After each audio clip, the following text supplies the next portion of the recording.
Hey guys, welcome back to our YouTube channel learn science. Hello everyone, कैसे हैं आप लोग? उम्मीद है बहुत ही अच्छे होंगे।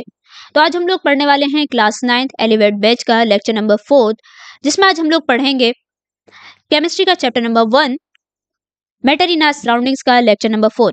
आई होप बच्चों आपने लेक्चर नंबर 1, 2 एंड थर्ड को कंप्लीट कर लिया होगा। नहीं पढ़ा है तो आप जाइए, डिस्क्रिप्शन में मैंने लिंक दिया हुआ है, वहां से आप जा करके पढ़ लीजिए। स्पेशली अगर आप लेक्चर नंबर 4 तक आ गए हैं तो आप लेक्चर नंबर 3 को ही पढ़िए, बिकॉज आज जो हम लोग पढ़ने वाले हैं वो लेक्चर नंबर 3 का ही रिमेनिंग पार्ट है। तो बच्चों स्पेशली लेक्चर नंबर 3 को जरूर पढ़ करके आइए। वैसे तो आपको शुरू से ही पढ़ना चाहिए, क्योंकि किसी भी चैप्टर को अगर आप बीच में से पकड़ेंगे तो आपको समझ नहीं आएगा कि हम बेसिकली पढ़ क्या रहे हैं। ठीक है, तो आप शुरू से ही पढ़ते हुए आइए। फर्स्ट लेक्चर पढ़िए, सेकंड लेक्चर पढ़िए एंड देन थर्ड पे आइए, उसके बाद ही आप फोर्थ पे आइए। और आज हमारा जो है ये लेक्चर नंबर 4 है और ये हमारा लास्ट लेक्चर भी होने वाला है इस चैप्टर का। आज हमारा चैप्टर भी कंप्लीट हो जाएगा। ठीक है, तो चलिए स्टार्ट करते हैं आज का सेशन। आज हम लोग क्या पढ़ने वाले हैं? सो केमिस्ट्री का chapter number 1 matter in our surroundings का लेक्चर नंबर 4 स्टार्ट करने वाले हैं। तो अगर हम लोग इस चैप्टर में टॉपिक्स देखें तो सबसे पहले हमने इंट्रोडक्शन पढ़ा था, then physical nature of matter, then characteristics of particles of matter, fourth था हमारा स्टेट्स ऑफ मैटर, फिफ्थ था हमारा can matter change its state and six है एवापोरेशन। तो ये बेसिकली हम लोगों ने पिछले लेक्चर में इसको हम लोगों ने इसका आधा पार्ट कवर कर लिया था और आज हम लोग इसका रिमेनिंग पार्ट को कवर करने वाले हैं। ठीक है, चलिए स्टार्ट करते हैं। सो आज हम लोग क्या क्या कवर करने वाले हैं? आज हम लोग कवर करेंगे can matter change its state का रिमेनिंग पार्ट और एवापोरेशन कवर करेंगे, और इसके साथ ही हम अपना चैप्टर जो है वो कंप्लीट कर लेंगे। ओके, चलिए। बच्चों यहाँ पे मैंने एक ये अच्छी सी स्लाइड लगाई हुई है।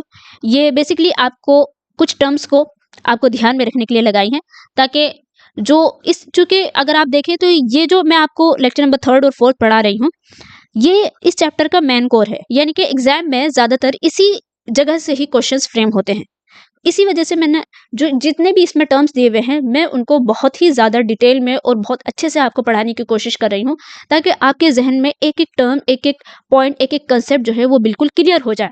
ठीक है, और आप आराम से अपने एग्जाम में, जो भी एग्जाम है आपका, उसमें आप आराम से उसको लिख सकें। तो बच्चों यहाँ पे जो आपको बेसिकली अगर आप देखें तो जो आप टॉपिक पढ़ रहे हैं वो क्या है कि क्या मैटर अपने स्टेट को चेंज कर सकता है? तो हमने देखा कि हाँ भाई, मैटर अपने स्टेट को चेंज कर सकता है। यानी कि मैटर जो है वो सॉलिड से लिक्विड की तरफ जा सकता है, लिक्विड से गैस की तरफ जा सकता है, यानी कि उन एक दूसरे में वो कन्वर्ट हो सकते हैं, या डायरेक्टली सॉलिड से गैस की तरफ जाए या गैस से सॉलिड की तरफ जाए। ठीक है, तो अब सॉलिड से लिक्विड की तरफ जा रहा है तो हम उस प्रोसेस को, उस कन्वर्जन को हम लोग क्या बोलेंगे? तो उसको हम लोग बोलते हैं फ्यूजन, है ना। तो आपको ये टर्म याद रखना होगा कि जब मैटर सॉलिड से लिक्विड की तरफ कन्वर्ट होता है तो हम लोग उसको बोलते हैं फ्यूजन, और जब लिक्विड से गैस की तरफ जाता है तो हम लोग उसको बोलते हैं वेपराइजेशन। और अगर यही प्रोसेस उल्टा हो जाए, यानी कि गैस से लिक्विड की तरफ चला जाए, तो हम लोग उसको बोलते हैं कंडेंसेशन। और अगर लिक्विड से सॉलिड की तरफ चला जाए तो हम लोग उसको बोलते हैं सॉलिडिफिकेशन। और अगर ये ऐसा भी ना हो, यानी कि ऐसा मतलब अक्सर ये ऐसा होता है कि सॉलिड से पहले जो कोई भी मैटर होता है वो लिक्विड की तरफ जाता है। जैसे कि हम लोग आइस को देख लेते हैं कि आइस जो है अगर सॉलिड के रूप में है, वो आइस का एक क्यूब रखा हुआ है, तो पहले क्या होगा, वो पहले लिक्विड की तरफ जाएगा, यानी कि वो पिघलेगा, वो वाटर बनेगा, देन उसके बाद वो गैस में, अगर आप उसको बॉइल कर दो तो वो गैस में कन्वर्ट हो जाएगा। कभी कभी ऐसा होता है कि मैटर जो है वो लिक्विड की तरफ ना जा करके वो डायरेक्टली गैस में कन्वर्ट हो जाता है, तो उसको हम लोग बोलते हैं क्या? सब्लिमेशन। और अगर इसका यही प्रोसेस उल्टा हो जाए, यानी कि गैस से जो है डायरेक्टली सॉलिड में कन्वर्ट हो जाए, लिक्विड की तरफ ना जा करके, तो हम लोग उसको क्या बोलते हैं? डिपोजिशन। ठीक है बच्चों, तो ये इंपॉर्टेंट टर्म है, ये इंपॉर्टेंट डेफिनेशन है जो मैंने आपको पहले ही बता दी, ताकि आप ध्यान में रहे कि बेसिकली हम इस चैप्टर में क्या पढ़ रहे हैं। ठीक है, और किन किन मेन जो डेफिनेशंस हैं उनको आप अपने ध्यान में रखें। ठीक है बच्चों, चलिए आगे बढ़ते हैं। हम लोग क्या पढ़ रहे थे? Can matter change its state, कि क्या मैटर अपने स्टेट को चेंज कर रहा है? बिल्कुल कर सकता है। तो मैटर के स्टेट को चेंज करने के लिए हम कुछ इफेक्ट्स को भी लेकर के आते हैं, यानी कि किसी भी मैटर को सॉलिड से लिक्विड में कन्वर्ट करने के लिए या लिक्विड से गैस में कन्वर्ट करने के लिए हम कुछ इफेक्ट्स का इस्तेमाल करते हैं, कुछ इफेक्ट्स को यूज करते हैं। और वो इफेक्ट किस वजह से होते हैं? तो बेसिकली अगर हम लोग टेम्परेचर को चेंज कर लें, मान लो आप किसी भी चीज को सॉलिड से लिक्विड में कन्वर्ट कर रहे हैं, तो अगर आप टेम्परेचर को इंक्रीज कर दें या डिक्रीज कर दें, तो आपका जो लिक्विड है वो सॉलिड है वो लिक्विड में चेंज हो सकता है। यानी कि हम लोग जो है मैटर को स्टेट को चेंज करने के लिए हम दो टर्म, यानी कि दो चीजों का हम इस्तेमाल करेंगे, और वो ये क्या है कि हम टेम्परेचर को इंक्रीज या डिक्रीज करेंगे और प्रेशर को इंक्रीज या डिक्रीज करेंगे। तो हमारा जो मैटर है वो एक स्टेट से दूसरे स्टेट में चेंज हो सकता है या चेंज हो जाएगा। ठीक है, तो कल हम लोगों ने क्या पढ़ा था? कल हम लोगों ने पढ़ा था कि किस तरीके से हम लोग टेम्परेचर को चेंज करके हम लोग किसी भी मैटर के स्टेट को चेंज कर रहे थे, और आज हम लोग पढ़ेंगे कि प्रेशर को किस तरीके से चेंज करके कैसे हम किसी मैटर के स्टेट को चेंज कर सकते हैं।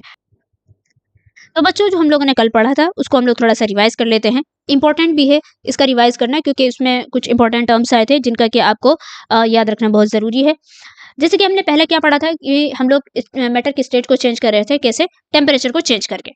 तो सबसे पहले आया था आपका important term melting point. Melting point basically अगर देखा जाए इसकी स्टैंडर्ड डेफिनेशन क्या है, so the minimum temperature at which a solid melts to become a liquid at the atmospheric pressure is called melting point. यानी कि मेल्टिंग पॉइंट बेसिकली वो point है, वो मिनिमम टेम्परेचर है जिस पर कि सॉलिड ने मेल्ट होना स्टार्ट किया था, उसको हम लोग बोलते हैं मेल्टिंग पॉइंट। उसके बाद हम लोगों ने फ्यूजन के बारे में पढ़ा था।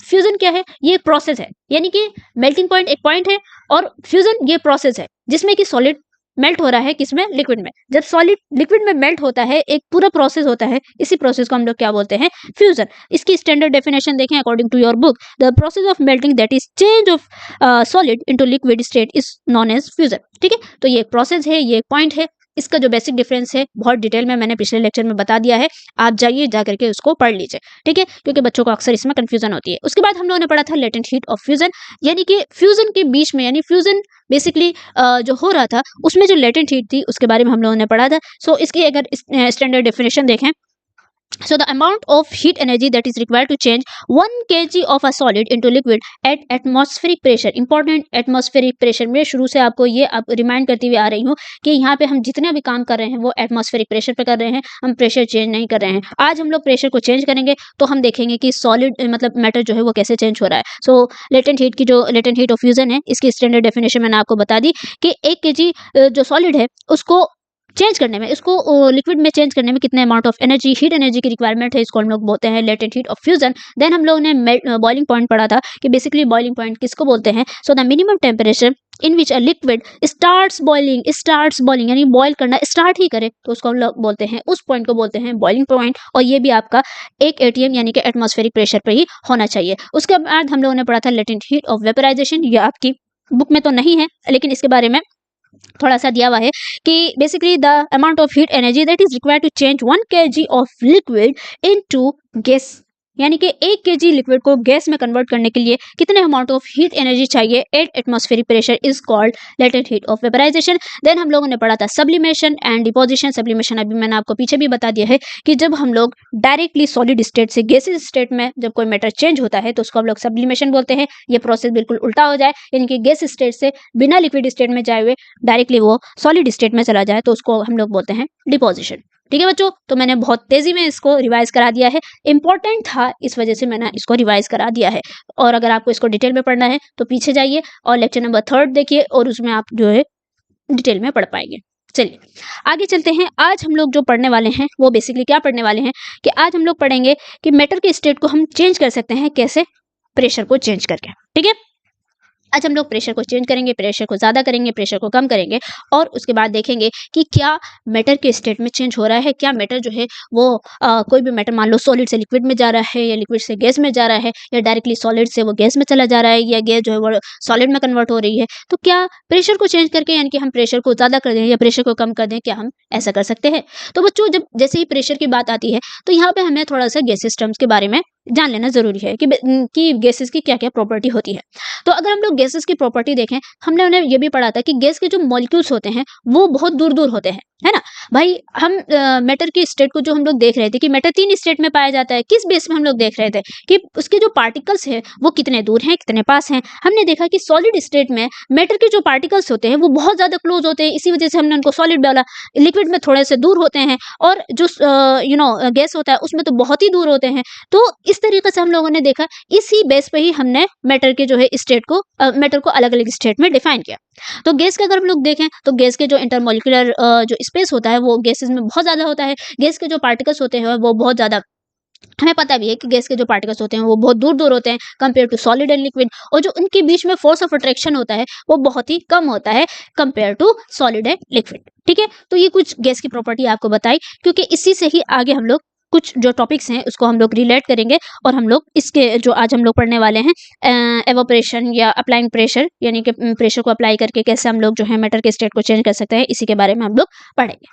सो अगर हम लोग सबसे पहले ये देखते हैं कि इफेक्ट ऑफ अप्लाइंग प्रेशर, यानी कि अगर हम लोग प्रेशर को अप्लाई करते हैं तो उसका क्या इफेक्ट पड़ता है। मान लो अगर हमने किसी गैस पे प्रेशर को अप्लाई किया, when we apply pressure the particles are forced close together. अगर हम लोग किसी गैस, मान लो कोई गैस है हमारे पास, एक सिलेंडर में, एक बीकर में है, या किसी जगह रखी हुई है, ठीक है। अगर वहां पे हम लोग फोर्स को अप्लाई कर दें तो उसके जो उसके पार्टिकल्स होंगे वो क्या होंगे, वो जो रैंडम मोशन में इधर उधर घूम रहे थे, रैंडम मूव कर रहे थे, वो क्या होंगे, उनके ऊपर फोर्स लगेगी, उनके ऊपर प्रेशर लगेगा और वो एक दूसरे के क्लोज आते चले जाएंगे।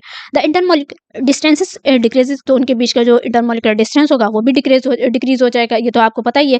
तो उसके बाद क्या होगा, जो इंक्रीज इन इंटरमोलिकुलर फोर्सेस, उसके अलावा क्या होगा कि उनके जो इंटरमोलिकुलर फोर्स है वो भी इंक्रीज हो जाएगा। क्यों? क्योंकि आप जो है इनके ऊपर प्रेशर को अप्लाई कर रहे हैं। जब आप प्रेशर को अप्लाई करेंगे तो फोर्सेज जो पार्टिकल जो इधर उधर थे वो पास आते जा रहे हैं, वो पास आएंगे तो उनके बीच का इंटरमोलिकुलर जो फोर्स होगा वो भी इंक्रीज होता जाएगा। उसके अलावा उनका वॉल्यूम जो है वो कम होगा, है ना। एक बड़े से वॉल्यूम में आपने एक बड़े से सिलेंडर में रखा था और एक छोटे से सिलेंडर में रखा था, आप अगर बड़े सिलेंडर से छोटे सिलेंडर में लेकर के आएंगे तो वॉल्यूम भी कम हो गया। तो as a gas particles come closer the volume of gas decreases, और गैस जो है वो डेंसर हो जाएगी। जैसे कि आप यहाँ पे भी देख सकते हैं कि ये जो एक सिलेंडर है, इसके अंदर आप पिस्टन से आप जब प्रेस कर रहे हैं इसको, तो गैस के जो पार्टिकल्स थे वो क्या हो रहे हैं, वो क्लोज आते जा रहे हैं और इतने ज्यादा क्लोज आ गए कि वो बिल्कुल डेंस हो गए।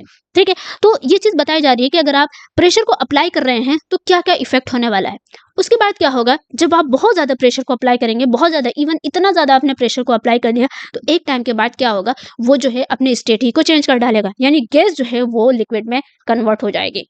और ये होता है, अगर आप किसी गैस को लिक्विड में कन्वर्ट करना चाहते हैं तो आपको बहुत ज़्यादा प्रेशर को अप्लाई करेंगे, बहुत ज़्यादा प्रेशर अप्लाई करेंगे तो गैस जो है वो किस में कन्वर्ट हो जाएगी, लिक्विड में कन्वर्ट हो जाएगी, यानी कि उसने अपने स्टेट को चेंज कर लिया। सो लास्ट में क्या होगा, जब आप बहुत ज़्यादा सफिशिएंट कंप्रेशन डालते रहे, बहुत ज़्यादा प्रेशर डालते रहे, उसका सफिशिएंट कंप्रेशन हो गया और उसके बाद गैस जो है वो condense into a liquid.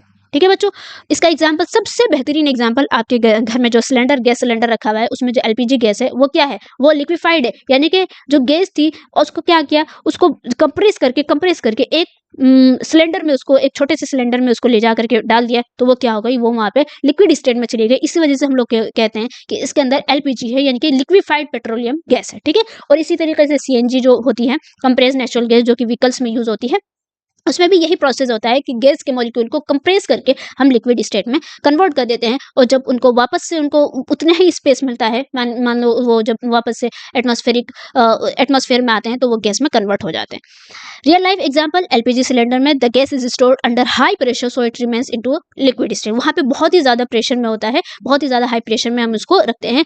When release into air, यानी कि लो प्रेशर, जब प्रेशर लो हो जाता है, it become a gas again, वो वापस से गैस हो जाती है। ठीक है बच्चों, इसी तरीके से दूसरा एग्जांपल आपने देखा होगा, सॉलिड CO2, यानी कि ड्राई आइस के बारे में शायद आपने सुना हो कि जब आपको कोई चीज को बहुत टाइम तक के उसको ठंडा रखना होता है, या उसको कहीं से एक जगह से दूसरी जगह शिफ्ट करना होता है, मान लो कोई डेड बॉडी है या आपको कोई ठंडी चीज को शिफ्ट करना है और आप नहीं चाहते कि वो मेल्ट हो, तो हम लोग क्या करते हैं, उसको ड्राई आइस में जो है उसको ड्राई आइस के अंदर उसको रखते हैं। तो ड्राई आइस बेसिकली होता क्या है, ड्राई आइस जो होती है वो बेसिकली होती है कि जो कार्बन डाइऑक्साइड होती है, कार्बन डाइऑक्साइड जो गैस होती है, उसको हम लोग कंप्रेस करते हैं, इतना ज्यादा कंप्रेस करते हैं, इतना ज्यादा कंप्रेस करते हैं कि वो किस में कन्वर्ट हो जाता है, वो सॉलिड में कन्वर्ट हो जाता है। और ये प्रॉपर्टी है, यही चीज आपको कही जा रही है कि जब किसी भी गैस को आप इतना ज़्यादा कंप्रेस करें, यानी किसी भी गैस को अगर आप उसके ऊपर प्रेशर को अप्लाई करें और बहुत ज़्यादा प्रेशर को अप्लाई करें, तो वो लिक्विड में भी चेंज हो सकती है और वो गैस में भी चेंज हो सकती है। लिक्विड का हमने एग्जांपल देख लिया, जैसे कि सीएनजी हो गया या एलपीजी हो गया, और हम लोगों ने सॉलिड का भी एग्जाम्पल दे दिया कि जब अगर आप कार्बन डाइऑक्साइड को बहुत ज़्यादा कंप्रेस कर देंगे, इतना ज़्यादा उसको हाई प्रेशर दे देंगे कि solid CO2 gets convert directly to gases state on decreasing of pressure to 1 atmosphere, यानी कि अगर हम लोग जो कार्बन डाइऑक्साइड होती है, अगर हम लोग उसमें 14 एटीएम, है ना, जितना अभी हम लोगों का कितना है 1 एटीएम, अगर हम लोगों ने 14 एटीएम दे दिया या 14 बार दे दिया, बेसिकली बार कहना चाहिए यहाँ पे, बार और एटीएम में जो है बहुत ही कम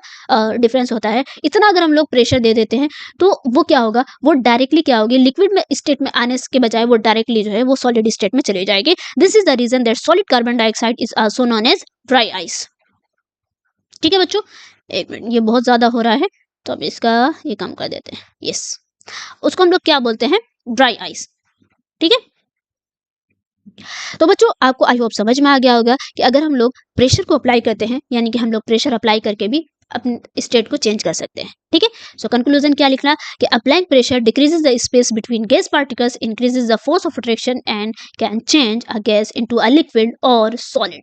ठीक है। यानी कि अगर हम लोग प्रेशर को अप्लाई करें तो गैस के पार्टिकल जो होंगे उनके बीच का स्पेस जो है वो आपका कम हो जाएगा, उनमें फोर्स ऑफ अट्रैक्शन ज्यादा हो जाएगी और इतनी ज्यादा होगी कि वो या तो लिक्विड स्टेट में या गैसेज स्टेट या सॉलिड स्टेट में वो कन्वर्ट हो सकते हैं।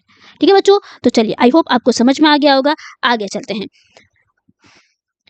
यानी कि we can say that pressure and temperature determine the states of a substance whether it will be solid, liquid और गैस। यानी कि यही बात कही जा रही है कि या तो आप प्रेशर चेंज करें या टेम्परेचर चेंज करके हम किसी भी सब्सटेंस के स्टेट को डिटरमाइन कर सकते हैं। यानी कि हम लोग आराम से उसको सॉलिड से लिक्विड, लिक्विड से गैस, गैस से सॉलिड, गैस से लिक्विड या लिक्विड से सॉलिड, ठीक है, सॉलिड से डायरेक्टली गैस, इसमें हम लोग कन्वर्ट कर सकते हैं। और वही चीज़ जो कि आपको पीछे भी बताई गई थी कि भाई जब आप सॉलिड से लिक्विड में कन्वर्ट करते हैं तो फ्यूजन कहा जाता है, लिक्विड से गैस में कन्वर्ट करते हैं तो वेपराइजेशन कहा जाता है, और सॉलिड से अगर हम लोग लिक्विड से अगर हम लोग सॉलिड की तरफ आते हैं तो हम लोग कहते हैं उसको क्या, उसको हम लोग बोलते हैं सॉलिडिफिकेशन। और अगर हम लोग गैस से जो है लिक्विड की तरफ मूव करते हैं तो इसको हम लोग क्या बोलते हैं, कंडेंसेशन। डायरेक्टली सॉलिड से अगर हम लोग डायरेक्टली गैस की तरफ आ जाएं तो हम लोग उसको बोलते हैं सब्लिमेशन, और गैस से अगर हम लोग डायरेक्टली सॉलिड की तरफ आ जाएं या उसको कन्वर्ट कर दें तो उसको हम लोग बोलते हैं डिपोजिशन। ठीक है बच्चों, आई होप आपको ये सारे टर्म्स याद होंगे। याद रखिए इनको, ये बहुत ही ज्यादा इंपॉर्टेंट है, ये आपके एग्जाम पॉइंट ऑफ व्यू से बहुत ज्यादा इंपॉर्टेंट है। हो सकता है डायरेक्टली आपसे पूछ लिया जाए what is vaporization, what is sublimation. और सबसे जो मैं आपको अगर सजेस्ट करूं या कहूं कि अगर आप अपने एग्जाम में देखें तो आपको 2-3 क्वेश्चन बहुत ही ज़्यादा दिखेंगे। यानी एक तो पहला आएगा what is melting point, what is boiling point और what is sublimation and deposition. ये मैं आपको 100 नहीं तो कम से कम 98.99% से मैं आपको ये दावा कर सकती हूँ कि ये क्वेश्चन आपके एग्जाम में ज़रूर आएगा। ठीक है, चलिए आगे चलते हैं।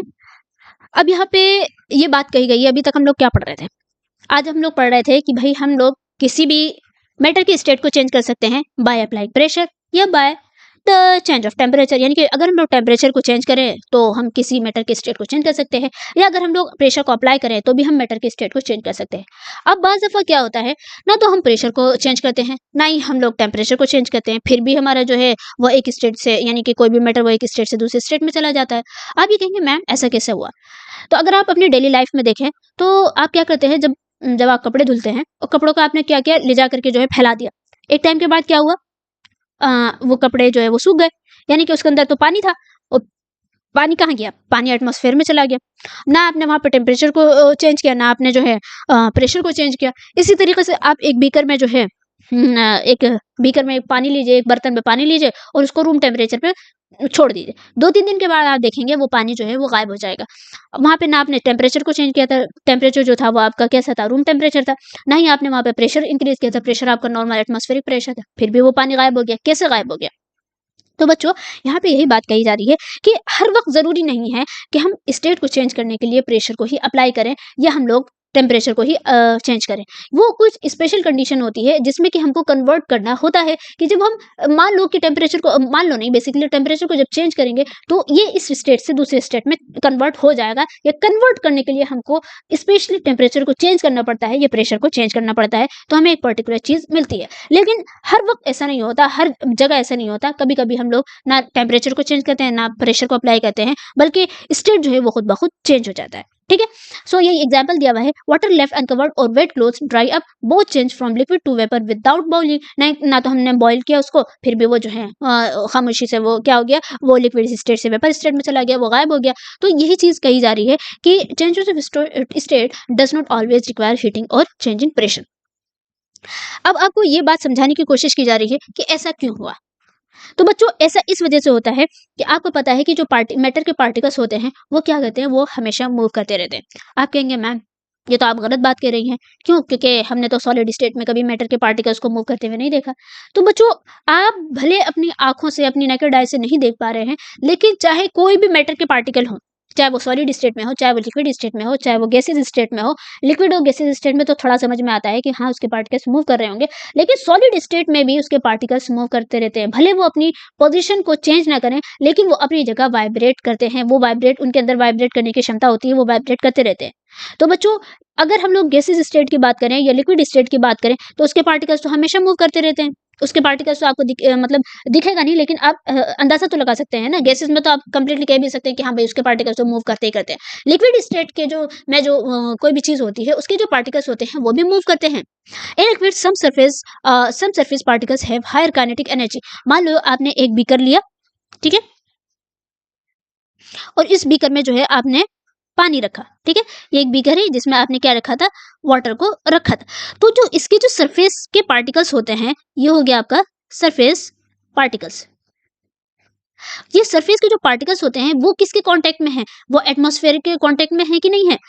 तो जो इसके यानी कि जो इसके जो सरफेस पार्टिकल्स होते हैं, ये क्या करते हैं, ये एटमॉस्फेयर से भी एनर्जी को कलेक्ट करते हैं। यानी कि जो सरफेस पार्टिकल्स होते हैं, इनके पास क्या होती है, हायर काइनेटिक एनर्जी होती है, ठीक है। जब इनके पास हायर काइनेटिक एनर्जी होगी, तो जितनी ज्यादा एनर्जी होगी वो उतनी तेजी से मूव करेंगे। यानी इसका मतलब ये है कि जो सरफेस के पार्टिकल्स होते हैं, उनके पास काइनेटिक एनर्जी ज्यादा हो गई, तो वो और तेजी से मूव करते हैं, और वो और तेजी से मूव करते हैं, और ऐसा मूव करते हैं कि वो एक स्टेट से दूसरे स्टेट में ही कन्वर्ट हो जाते हैं। These energetic particles overcome the force of attraction and escape into vapour form. तो जो ये एनर्जेटिक पार्टिकल्स होते हैं, ये क्या करते हैं, इनके बीच में जो फोर्स ऑफ अट्रैक्शन होता है वो बहुत, यानी जो एनर्जी होती है वो उनको फोर्स ऑफ अट्रैक्शन को ओवरकम करना स्टार्ट कर देती है, और वो क्या हो जाते हैं, वो वेपर फॉर्म में एस्केप हो जाते हैं, यानी कि वेपर फॉर्म में कन्वर्ट हो जाते हैं। ठीक है बच्चों, क्यों ऐसा हुआ, ये बात आपको बताई गई है कि आप नॉर्मल रूम टेम्परेचर पे भी अगर गीले कपड़ों को ला करके रखो, तो आप देखोगे, अगर एक दिन के बाद या सुबह, मान लो आपने शाम में रखा, सुबह आप देखोगे तो आपके कपड़े जो है वो सूखे हुए मिलेंगे। क्यों? क्योंकि जो लिक्विड स्टेट थी, उसके जो सरफेस वाले पार्टिकल्स हैं, वो क्या हो गए, वो उन्होंने एटमॉस्फेयर से एनर्जी को कलेक्ट किया, या उनकी जो काइनेटिक एनर्जी होती है, क्योंकि वो मूव करते रहते हैं, तो उनकी जो काइनेटिक एनर्जी होती है वो काफ़ी ज़्यादा होती है, हायर होती है। तो वो क्या करते हैं, वो जो काइनेटिक एनर्जी होती है वो ओवरकम करने लगती है, किससे, उनके जो बीच में फोर्स ऑफ अट्रैक्शन होता है उसको ओवरकम करने लगती है, और एक टाइम ऐसा आता है कि वो जो है अपनी जगह को छोड़ करके वो वेपर फॉर्म में कन्वर्ट हो जाती है। ठीक है बच्चों, आई होप आपको बिल्कुल अच्छे तरीके से समझ में आ गया होगा कि क्यों हमेशा टेम्परेचर और प्रेशर को चेंज करने की जरूरत नहीं होती किसी भी मैटर को उसके स्टेट में चेंज करने के लिए। ठीक है बच्चों, जब एक लेयर हट गई, उसके बाद दूसरी लेयर आ जाती है सरफेस पे, वो लेयर हट गई, फिर तीसरी लेयर आ गई, और आहिस्ता आहिस्ता से पूरा पानी जो है वो आपका खत्म हो जाता है। चलिए आगे चलते हैं।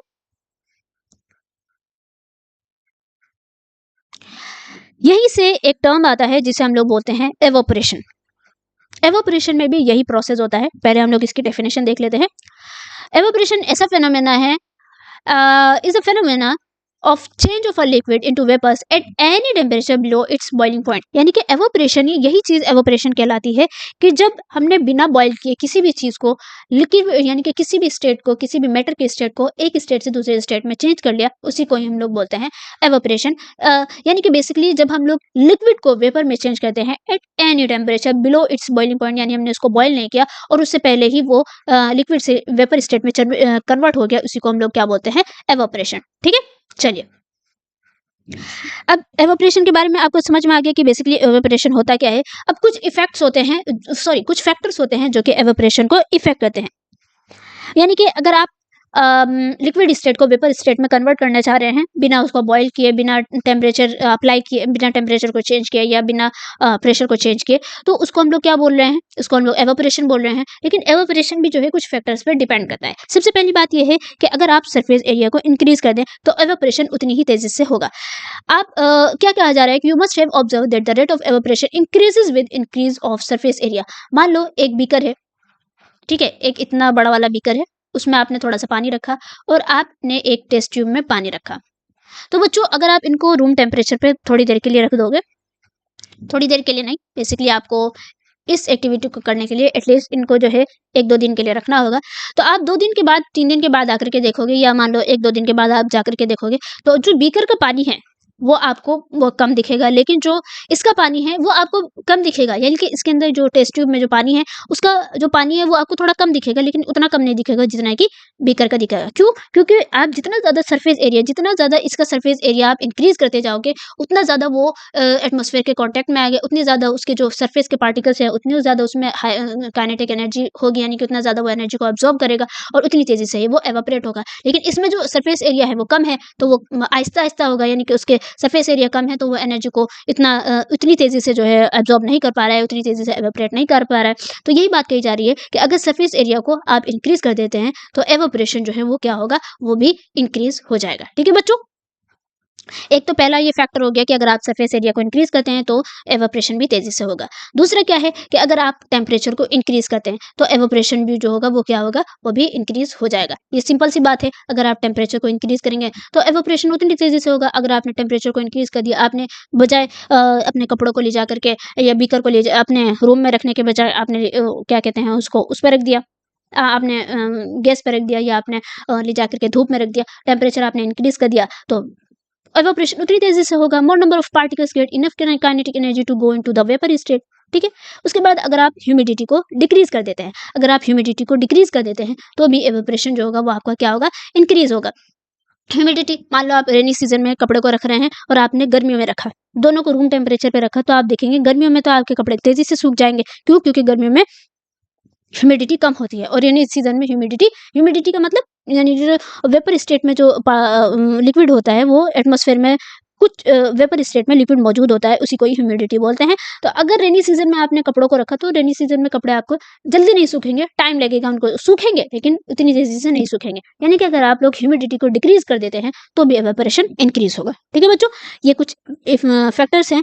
उसके अलावा तीसरी जो चौथी बात है वो क्या है, an increase in wind speed. यानी कि अगर स्पीड, आप विंड स्पीड को भी, हवाओं को तेज कर दें तो भी एवेपोरेशन जो है वो आपका तेज हो जाएगा। ठीक है, एवापोरेशन बहुत तेजी से होगा। सिंपल सी बात है, अगर आप अपने कपड़ों को ले जा करके ऐसी जगह रख रहे हैं जहाँ बहुत तेज हवा चल रही है और उन्हीं कपड़ों को ले जा करके आप ऐसी जगह रख रहे हैं जहाँ पे कि नॉर्मल है, टेम्परेचर नॉर्मल है, हवाएं नॉर्मल है, सब कुछ नॉर्मल है, तो आप देखेंगे कि विंड स्पीड जितनी ज़्यादा होगी उतना ज़्यादा उनको एनर्जी मिलेगी, उनके सरफेस पार्टिकल्स को उतनी ज़्यादा एनर्जी मिलेगी और इतनी तेज़ी से वो एवापोरेट होंगे। और जिस जगह आपने ऐसी जगह पे रखा जहाँ पे कि नॉर्मल है, सब चीज़ नॉर्मल है, तो वहाँ पे उतनी ज़्यादा उनको इनफ काइनेटिक एनर्जी नहीं मिलेगी, इतनी ज़्यादा एनर्जी नहीं मिलेगी, तो इतनी तेज़ी से एवापोरेट नहीं होंगे।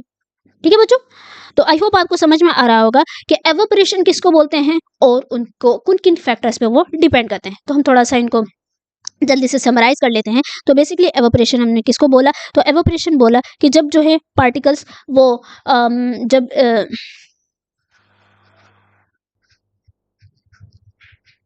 तो बच्चों थोड़ा सा समराइज कर लेते हैं इसको ताकि आपको आसानी हो। तो हमने पहले एवापोरेशन के बारे में पढ़ा कि बेसिकली एवापोरेशन किसे बोलते हैं, तो phenomena of change of liquid into vapour eight any temperature below its boiling point is called evaporation. उसको हम लोग एवापोरेशन बोलते हैं। कुछ फैक्टर्स पे एवापोरेशन डिपेंड करते हैं कि अगर उन फैक्टर्स को रखा जाए, उनको इंक्रीज कर दिया जाए, मान लो पहले सरफेस एरिया को इंक्रीज कर दिया तो एवापोरेशन इंक्रीज होगा। उसके साथ साथ आपने अगर टेम्परेचर को इंक्रीज कर दिया तो भी एवापोरेशन इंक्रीज होगा। अगर आप ह्यूमिडिटी को डिक्रीज कर रहे हैं तो एवापोरेशन इंक्रीज होगा, और अगर आप विंड स्पीड को इंक्रीज कर रहे हैं तो एवापोरेशन भी इंक्रीज होगा। ठीक है बच्चों, आई होप आपको समझ में आ गया होगा। चलिए आगे चलते हैं। अब हम लोग यहाँ पे कुछ चीजों के बारे में पढ़ेंगे, कुछ रैंडम पॉइंट्स हैं और रैंडम चीजें हैं जो कि जिसका ताल्लुक एवापोरेशन ही से है, क्योंकि एवापोरेशन ऐसा प्रोसेस है जिसमें कि जो डेली लाइफ में भी आप बहुत जगहों पे आप देखते हैं कि एवापोरेशन के जरिए से ही हमें अपनी बॉडी ठंडी महसूस होती है। एवापोरेशन के कई प्रोसेस होता है कि जब हम किसी गर्मियों के मौसम में किसी पेड़ के नीचे खड़े होते हैं तो आपको ठंडक का एहसास होता है, और एवापोरेशन का ही एवापोरेशन की वजह से ही, यानी यही प्रोसेस होता है कि हम लोग गर्मियों में जो है बजाय सिल्क और नायलॉन के कपड़े पहनने के या वुलन कपड़े पहनने के, हम लोग कौन से कपड़े पहनते हैं, कॉटन कपड़े पहनते हैं। ठीक है, या अगर आप किसी बोतल को जो है किसी ठंडी बोतल को ले जा करके नॉर्मल टेम्परेचर पर रखें, यानी रूम टेम्परेचर पर रख दें, या लेकर के आ जाएं, फ्रिज से निकाल करके आप बोतल को लेकर के आ जाए, तो आप देखेंगे कि कुछ टाइम के बाद क्या होगा, उस बोतल के ऊपर जो है वाटर के ड्रॉपलेट्स आपको दिखने लगेंगे। तो ये क्या होता है, बेसिकली क्यों होता है, इसी के बारे में हम कुछ रैंडम पॉइंट्स को देखने वाले हैं। अभी यहाँ पे एक क्वेश्चन किया जा रहा है कि how does evaporation causes cooling, कि एवापोरेशन जो है वो कैसे हमें कूलिंग इफेक्ट को, यानी कैसे वो कूलिंग को करता है, यानी कैसे एवापोरेशन जो है वो कूलिंग इफेक्ट दिखाता है।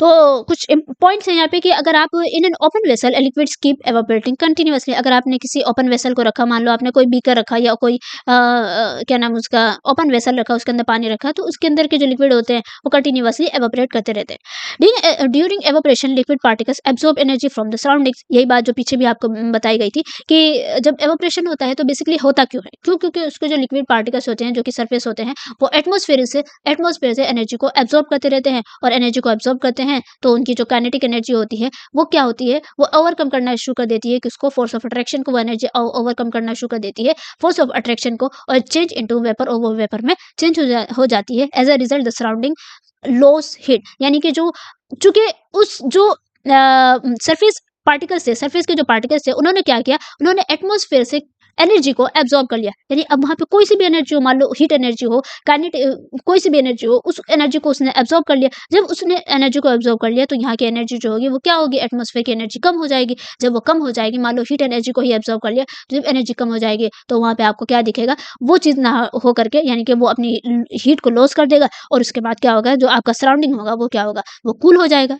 ठीक है, तो यही चीज आपको कहा जा रहा है कि एवापोरेशन वो कैसे कूलिंग इफेक्ट दिखाता है, इस वजह से, क्योंकि वो क्या करता है, सराउंडिंग से हीट एनर्जी को उसने हीट एनर्जी को एब्जॉर्ब कर लिया। जब उसने एब्जॉर्ब कर लिया तो जो हीट एनर्जी जब एब्जॉर्ब हो जाएगी, जब वो किसी के अंदर चली गई तो क्या होगा, वो जो सराउंडिंग वाला पार्ट, जो सराउंडिंग है वो आपकी कूल हो जाएगी।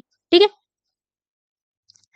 और यही चीज आपको यहाँ पे भी कही जा रही है कि when you pour some acetone nail polish remove on your palm. मान लीजिए, एक एग्जांपल के जरिए से आपको ये बात समझाने की कोशिश की जा रही है कि अगर आप नेल पॉलिश लगाते हैं, उसके बाद उसको रिमूव करने के लिए नेल पॉलिश रिमूवर भी लगाते होंगे, उसके अंदर होता है एसीटोन। ठीक है, आप क्या करें, उसको अपने हथेली पे रखें, तो आपको कुछ देर के बाद आपकी जो नेल पॉलिश है, वो जो नेल पॉलिश रिमूवर है, वो उड़ जाएगा। यानी कि वो, और आपको उड़ जाएगा, और आपको जो है वहां पे जो है उस जगह पे, उस हथेली की उस जगह पे आपको थोड़ी सी ठंडक एहसास होगा, ठंडक का एहसास होगा। तो क्यों हुआ, क्यों, इस वजह से कि जो पार्टिकल्स थे उन्होंने आपके जो पाम में, यानी आपकी जो हथेली थी, उसमें जो एनर्जी थी, हीट एनर्जी थी, उसको क्या कर दिया, उसने एब्जॉर्ब कर लिया, और वो तेजी से एवापोरेट हो गई, या सराउंडिंग से उसने एब्जॉर्ब किया और वो तेजी से एवापोरेट हो गई। अब भाई, जब कहीं से कोई एनर्जी लॉस होगी तो उस एनर्जी की जगह कोई दूसरा कुछ ना कुछ तो इफेक्ट होगा ना। मान लो उसने सराउंडिंग से जो है हीट को एब्जॉर्ब किया, या आपके पाम से हीट को एब्जॉर्ब किया, तो आपको क्या होगा, ठंडक का एहसास होगा ही होगा। यही वजह है कि this absorption of energy causes your palm to feel cool. इसी तरीके से आप जो है गर्मियों के मौसम में क्या करते हैं, शाम के टाइम जो है अपनी छत को गीला कर लेते हैं, अपनी छत पे जो है पानी छिड़कते हैं। क्यों छिड़कते हैं, इस वजह से, ताकि जो है तेजी से जो आपके उस छत के ऊपर जो गर्मी है, मतलब उसके सराउंडिंग में जो गर्मी है, जब आप पानी डालते हैं तो वो पानी जो सरफेस के जो वाटर होते हैं वो सराउंडिंग से जो है गर्मी को एब्जॉर्ब कर लेते हैं और एवापोरेट हो जाते हैं।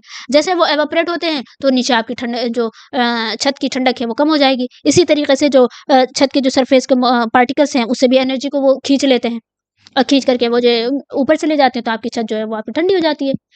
तो यही चीज़ आपको बताई जा रही है कि भाई कैसे एवापोरेशन जो है वो कूलिंग इफेक्ट दिखाता है। इसी तरीके से आप सिंपल से एग्जांपल ले लें, आप जब गर्मियों के मौसम में पेड़ों के नीचे जाते हैं तो आपको ठंडक का एहसास होता है। क्यों होता है, क्योंकि जो पेड़ होता है वो भी एवापोरेशन करते हैं, वो भी जितनी तेजी से, जितने ज़्यादा टेम्परेचर होगा उतनी तेजी से जो पत्तियां हैं उनके अंदर से पानी जो है वो एटमॉस्फेयर में जाएगा, वो भी एवापोरेट होगा। तो जैसे जैसे वो एवापोरेट होता है तो वो अपने आसपास के जो माहौल है उसको ठंडा करके रखता है। तो जब आप खुले आसमान के नीचे जाते हैं तो आपको गर्मी लगती है, क्योंकि वहाँ पे जो है वाटर के मॉलिक्यूल्स नहीं होते हैं। और वहीं आप अगर पेड़ के नीचे आ जाते हैं तो क्योंकि वहाँ पे एवापोरेशन बहुत तेजी से हो रहा होता है, तो वहाँ पे इसी वजह से आपको जो है ठंडा का एहसास होता है।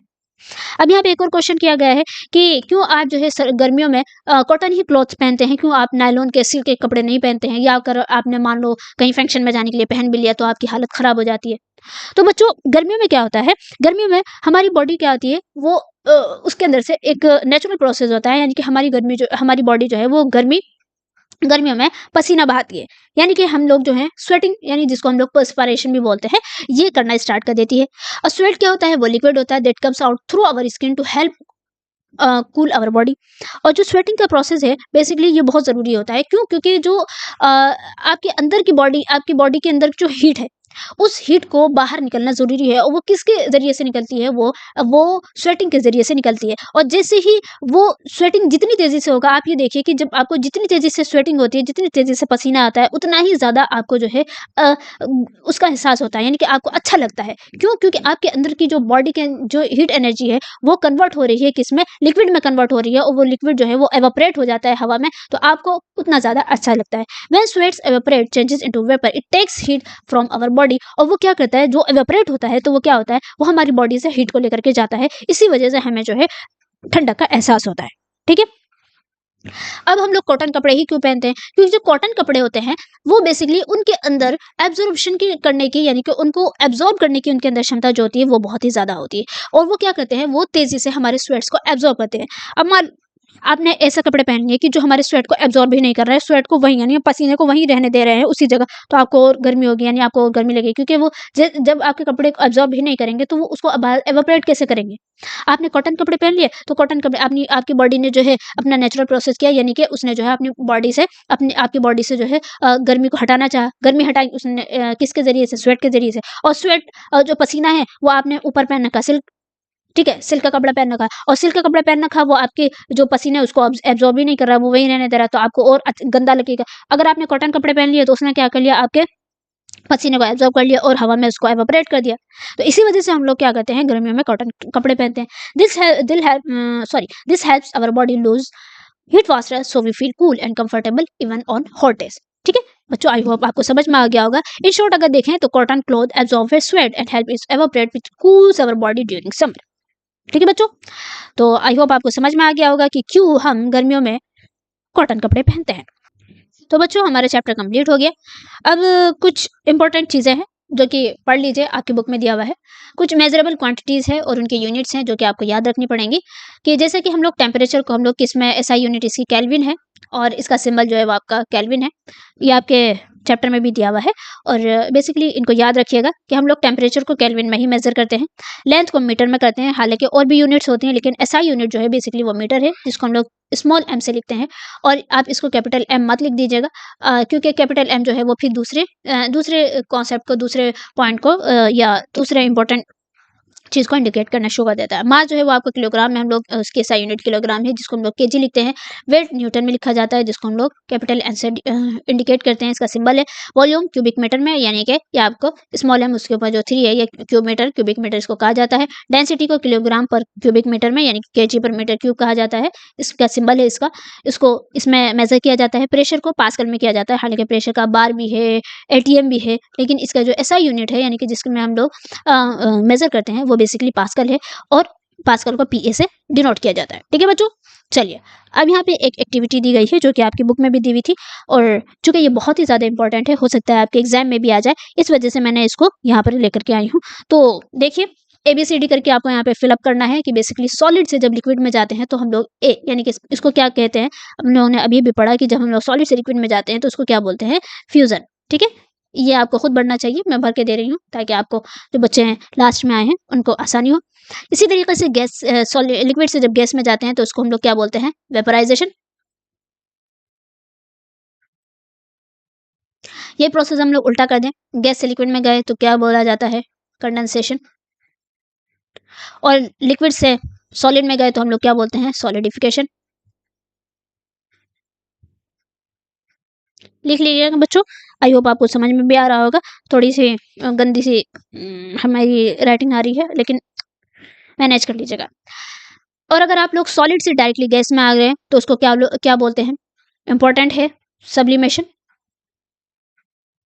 और अगर यही प्रोसेस उल्टा कर देते हैं तो हम लोग क्या बोलते हैं, यानी गैस से डायरेक्टली सॉलिड की तरफ आ जाते हैं, तो एफ जो हो गया वो हमारा क्या हो गया, या क्या ई हो गया, एफ हो गया हमारा डिपोजिशन।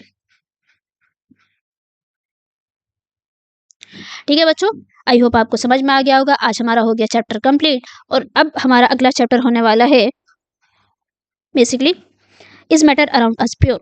इसको हम लोग जल्दी स्टार्ट करेंगे। तो बच्चों, आई होप आपको आज का सारा कुछ समझ में आ गया होगा, जितना हमने पढ़ाया है और जितना भी मैंने पूरा चैप्टर पढ़ाया है, बहुत ही अच्छे से और डिटेल में आपको चैप्टर पढ़ाया है, जैसे कि मैं शुरू से पढ़ाती हुई आ रही हूँ, और आपने पढ़ा भी होगा जो बच्चे हमारे साथ शुरू से जुड़े हुए हैं। तो बच्चों, आप जानते हैं कि मैं बहुत अच्छे से और बहुत मेहनत से आपके लिए पूरा सब चीज़ तैयार करती हूँ, और सारी स्लाइड्स, एवरीथिंग बहुत अपनी पूरी एनर्जी के साथ आपको पढ़ाती हूँ। तो बच्चों, आप इसको पढ़िए, बहुत अच्छे से पढ़िए, दिल लगा करके पढ़िए। देखिए, अगर आप नहीं पढ़ेंगे, आप क्लास 9th में अगले साल आप बोर्ड्स देने वाले होंगे, उसके बाद आपको फिर 11th-12th करना है। तो बच्चों, अगर आप पढ़ाई की आदत नहीं डालेंगे तो बहुत ही मुश्किल हो जाता है आगे किसी भी फील्ड में आगे बढ़ना, ठीक है?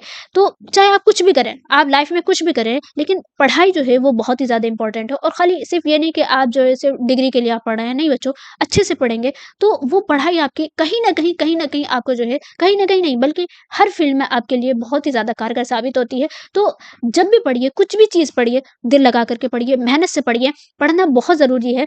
और जितना ज़्यादा आप पढ़े लिखे होंगे, जितना ज़्यादा आप एजुकेटेड होंगे, उतनी ज़्यादा आपके मुआशरे में, आपके पूरे आपके समाज में, आपकी सोसाइटी में उतनी ज़्यादा आपकी इज़्ज़त भी होगी। और इसको आप एज़ अ स्किल आप आगे आगे भी यूज़ कर सकते हैं, आप पढ़ा सकते हैं, आप टीचर बन सकते हैं, प्रोफ़ेसर बन सकते हैं, कुछ भी कर सकते हैं, जब अगर आपके पास एजुकेशन जैसी ताकत होती है। ठीक है बच्चों? तो मेहनत से पढ़िए, क्योंकि बच्चे 9th क्लास को, 8th क्लास को बहुत ही सीरियस नहीं लेते हैं, 11th क्लास को सीरियस नहीं लेते हैं। हाँ, बोर्ड्स का टाइम आएगा तो बच्चे लास्ट में बहुत ज़्यादा सीरियस हो जाते हैं। तो बच्चों, ऐसी पढ़ाई से कोई फ़ायदा नहीं है, जिसमें आप ज़रा से टाइम के लिए सीरियस हों, उसके बाद जो है आप फिर वापस से वही अपने डगर पर आ जाएँ, बाद में आपको बहुत ही नुकसान उठाना पड़ता है। तो बच्चों, मैं यही आपसे रिकमेंड करूँगी कि पढ़ाई कीजिए, मेहनत से कीजिए, जो भी पढ़ रहे हैं अपने माँ-बाप का नाम रोशन कीजिए, अपने भाई-बहनों का, अपने घर वालों का, सबका नाम रोशन कीजिए।